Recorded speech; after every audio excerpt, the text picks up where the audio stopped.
Oh my goodness.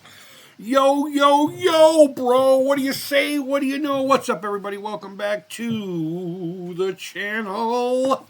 I'm excited about this, and it's rare that I get excited for Epiphones. And it's not for, I'm not really a stickler for what's on the headstock. Look at the crap I got around my place. My Glary ES335 is my favorite guitar right now because it just does it for me. I put it in my hands and I play it, and it listens, and it does its thing. Whereas that guitar over there fights me. So the headstock isn't the main reason. Honestly, the main reason I don't really get too excited for Epiphones are cliche. It's the finish. I have plenty of guitars with poly, so I have no true issue with poly itself. But when I think of Gibson products, I think of a certain way that they age and the way they smell. But if the Epiphone offers something a little special, obviously, I've owned plenty of them. They're fine instruments, unless you get one that isn't. That's just par for the course when it comes to musical instruments in general. Maybe a little bit more in the imports, but we won't go there right now. The other reason is Indian Laurel. I just can't get past it. I'm sorry. It feels fine, but you know what it looks like to me? It looks like someone petrified balsa wood and then darkened it. I just don't like it. I don't enjoy it. I had that green Explorer that had 666 in a headstock on that serial number, and that had the Laurel board, and it looked fine. It played fine, but every time I looked at it, I was just like, yeah, I'm not a fan. But there are a couple of things about this one right here, and let's go with the fingerboard. It's ebony. It may not be the best quality ebony, and it may have streaks, which actually I'm kind of, with this finish here, kind of hope it doesn't have streaks. But regardless, even if it does, I'm okay with it because I do enjoy the look of that wood as a fretboard. Now, I am, just to let you know, as a sidetrack, I am going to be in the market for a legit Les Paul. I've never owned a Les Paul Standard. I've had plenty of studios. I've had, oh my God, that Tribute I had, amazing guitar. If you can get your hands on a Tribute for good money, or I should say low money, I say grab it.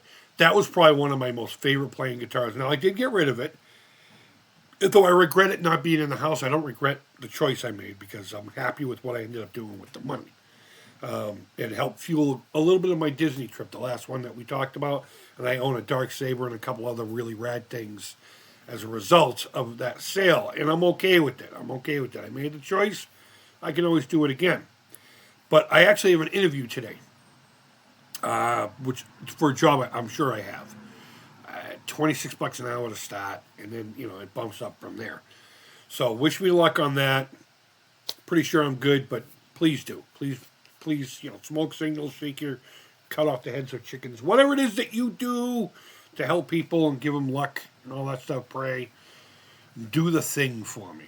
So, and with that, I have a dream of owning a Les Paul Standard. Something with nibs on the fretboard. Something with the Perloid headstock logo. The smell of the Les Paul. And there's a very specific finish I'm going after. But this came up, and you bet your bottom I'm going to end up owning one of these. Probably before the actual Les Paul.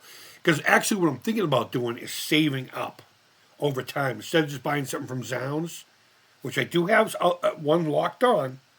But I think what I'm going to do is I'm going to save up and get up to a certain amount. If Trogley just happens to have the right guitar to sell, I'd love to buy something from Trogley just because he's one of my favorite channels. I've been following that guy since he had less than 1,000 subs. So I feel like I grew up with him.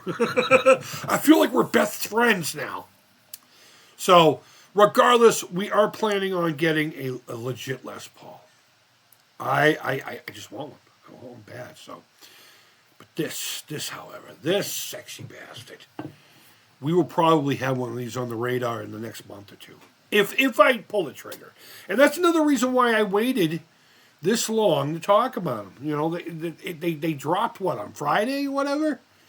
I want to see if the Woodrow goes away, And for the one I have picked, It has not. It has not gone away, and I feel exactly how I did about it the first moment I saw that ad on my Facebook when I was scrolling. I saw the 4 of them lined up, and I'm like, what is this? And luckily for me, Trogley had one that day to review. He didn't review the color I wanted. But it is what it is. So let's look at the purple one. And as we're looking at them, I mean, it's not really much to talk about. If you're not familiar with them, we'll talk about it, for the 1.5 persons out there that don't know. But these stem from something called the Widow, the Black Widow Les Paul. It was a custom order. It looks something like this right here. It was a red. I believe it had black bobbin pickups. I don't think they had the chrome covers. And on the back of the headstock, there was a black stinger with a Black Widow decal right on the stinger. Gorgeous guitar, custom ordered for a shop. Very desirable. Then Gibson came out with a few, whatever here or there that you could buy. And again, out of most people's price range. I did start seeing a lot of Gibsons do this. Again, I don't know. It's not my thing. It's not my thing. I've owned a couple. I had that Chimenez, but that was by circumstance. That was free. It was on the curb. I'm not going to grab a guitar on the curb regardless of the headstock, right? Whatever. So how they accomplish this effect is they just paint it normal with the black border and everything. And I don't even think they put anything in the middle. I think what they do is they do the whole thing black and they sand it back so you can get the grain to pop. Maybe hit the burst again. And then they spray the entire guitar, of course, taping off the fretboard and the top of the fret binding. And they spray it with a tinted clear coat. So what you really have here is white binding that's tinted purple with a clear coat. And the one thing about these that I think we have over, of course, oh no. Excuse me, I'm not editing that out. The one difference we have between these Epiphones and the Gibson is I believe the Gibson's a nitro. And they will age and change the color. Now, we've seen with Pelham Blue that can sometimes be a benefit. But I don't see that happening with a few of these. Maybe a couple of them. But like this purple one, I don't think once this starts yellowing, if it were a nitro finish. So what I'm trying to get at is the poly finish is a plus here over the Gibson nitro finish, okay? This will always look this color if you maintain the finish, if you clean the guitar, if you take care of it, right? Purple looks awesome. I'd love to get some kind of a bat vibe going on this thing, but it is what it is. It is what it is, purple. And also, you know what? I think the shape, the Kalamazoo, I think that's what that's called. Epiphone used to use this years ago. I believe when they were still made in one of the Gibson factories or whatever. But they used to use this headstock back in the day, and I think that's why they revived it. It's slightly different, but I like it better than the original Epiphone headstock. I always thought that was ugly. But they they committed to it, and they moved on, Look at that. So I'm just letting you know now, that should this job stuff go in the next week or two, within the next month or two, I will have one of these in my possession. Abso-flippin' Absolutely. What color? Well, stick around. You'll find out. I believe this is the color that Trogley reviewed. Not a fan. I can see where a lot of people, the headstock looks great. I can see where a lot of people are going to like this one, especially the top. I don't know, there's just something about the binding here. I don't know. Blue guitars to me tend to look cheap. Excuse me, I'm feeling under the weather today. But there's one thing about a lot of these that I'm not liking. Look at these shots. Right here, I kind of wish they went with a black back on most of these. And you may disagree, and that's fine. I just don't think these dies work well with the mahogany. I think they just look cheap. I think it looks like the neck is fine. The neck looks fine. I don't know why. Maybe because it's a different piece of mahogany. It's probably darker, but could just be the angle too. But there's just something about this that just reminds me of cheap import, like Larry. They have a finish that's like this with a little bit of I believe, a black border. But there's just something about the dye and the natural mahogany. I just don't think it. I don't think the reddish brown and the blue go. I really don't. And I believe that holds true for even this one. This looks a lot better. Don't get me wrong, but I just don't think it. I just don't think it works on, especially this one. Then we get to the red one, which is the more traditional one. This looks awesome. This looks evil. This needs like EMGs or something like that. You know what I mean? And to be completely blacked out. But I will take it as it is. I will take it as it is. That looks a lot more natural because we're used to seeing it. You know, like a cherry back. It's not cherry, but you get what I'm saying. Could be, for all I know. Wow. The neck almost looks like it's got a pearl or a metallic vibe going on there. But that's gorgeous. How can you deny that? How can you deny that on any level? What a beautiful instrument. But on to my favorite. Hold on. We'll get to the beauty shots here. Oh, that looks exquisite. Looks exquisite. Now on to my favorite. Now here in the States we have these 4 colors. You know, you have the purple, the aqua green, whatever, the red, and then this orange. And this is the one I am going to go for. It reminds me of vintage fall, meaning the season. I don't want to say Halloween because it doesn't really have a Halloween vibe. It has a New England fall vibe. It could be October, it could be a little bit November. The glare of the candlelight in the window on a nice cold November, early November day. You know what I'm talking about. Shut up. Stop making fun of me. But this is the Bad Larry that I want. Now, the Japanese market got they're calling it a yellow, but it's more like a lighter version of this. It's like more of an amber, which actually would be the one I would really, really, really want if I were to get a second. And then the red. The purple would be next, and I don't think I would ever get the aqua. So I wouldn't be one who would try to collect them all. But I guess there you go. You got my tier rate ranking. This first, yellow, red, purple, then that aqua. But this one right here, oh man. And look how natural that looks. Just because we're used to that. This just looks like an aged natural back. You know, something that played in the pubs and the bars over the years. You know, maybe the owner was a heavy smoker. I love that vibe on a guitar. I really do. And it just has the right amount of... Well, in this, I mean, for all I know, the one I get could be bright orange, you know. That's why I might just actually go to Guitar Center in town and see if I can't play a few of them. Especially, I mean, they're $800, and I love the fact that they didn't go with the inspired by treatment. I mean, this is obviously inspired, but you know what I mean.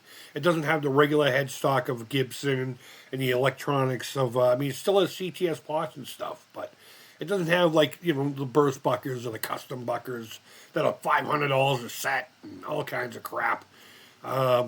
One-piece necks, I don't care about any of that. Look at that. How are you going to deny this right here? Oh, it's like a fine violin, isn't it? Beautiful. Oh, see how natural that looks? That looks fantastic. I think the only thing I would change on this is I would probably put witch hat knobs on it. But aside from that, that's my Huckleberry right there, you know. God, you know, God be with it, Val Kilmer, you know. Rest in peace, man. Thanks for some of your wonderful works. Val Kilmer, he was an interesting cat. My favorite movies of his, of course, were The Doors, Tombstone, Real Genius, stuff like that. I'm not a fan of Top Secret. Never was. It was just, I don't know. I'm more of a Naked Gun, airplane kind of guy. But look at these. What are your thoughts? Are you thinking about picking one? Have you picked one up? Is there a specific color that you like? Is there one that they don't do that you would love to see them do? Regardless, I am so glad these are at the price point that they're at. They already have the CTS pots. All you really have to do to get like a full legit, swap out the pickups, and maybe I can put my pearly gates in this one, the one I keep talking about. I have another option. We'll talk about that if it happens. But, you know, you can keep it as is. These pickups aren't that bad. I think they're the Pro Buckers. 2 and 3 or whatever the heck they call them. Let's go the Speckalonis. Let's go see what the Speckages are. So we have the body, which is shaped like a Les Paul. It's all blah, blah, blah, blah. It's got a true maple cap with a flame veneer, hardware, electronics. Here we go. Configuration HH. Haddonfield Hospital. Haddonfield Memorial Hospital. Yeah, the Pro Bucker custom buckers. They're not that bad. They really aren't that bad. Que sera, sera. You know, whatever will be, whatever's into your thing. But did I tell you I was under the weather today? But I would probably swap out the pickups after a while. And then swap out the, put the witch hat knobs on it. Get rid of that stupid Made in China sticker right here. And call it a day. Come on. Oh, I'm going to go back to this picture. But let me know in the comments what you think. Do you want one of these? Have you already picked one up? Let me know what you think about it, honestly. I know it's just going to feel like another Les Paul from Epiphone. And, I guess it stands to say I'm also not a fan of Les Paul Custom. There's just something about the double binding in the way it does something to the shape that I personally don't enjoy. But I suppose with the finish, this doesn't really, I don't know. I love this. It's gorgeous. That thing, love you, sweetie. I'll have you home soon. I promise. Yeah, I don't know. I'm just, plus they always come with gold hardware. I am a fan of gold hardware. In very certain circumstances. Specific ones, I should say. But, yeah, no, these are great. I love these. And I am definitely looking forward to hopefully picking one up. Guys, let me know in the comments what you think. Thumbs up, thumbs down. Feedback to me is always positive. Thank you always so much for watching. I can't say that enough. And if you've subscribed, you're cool. If you haven't, just be part of the conversation. Just as cool. But I would prefer, just hit that little button. It takes a second and it's free. Let's get this going. I know my channel is very intermittent, but look at my channel like Christmas morning. You wake up on Christmas morning, there's a whole bunch of packages wrapped up. You don't know what's in them. It's like my channel. You don't know when I'm going to upload, and you don't know what the hell I'm going to be talking about. So, I'm like Christmas all year round. So hit the subscribe button. Plus, I'm a nice guy. But either way, guys, wherever in the world you are, I hope you're doing well. I'm excited about this. I really am. Until next time, take care, keep it real. And bye-bye.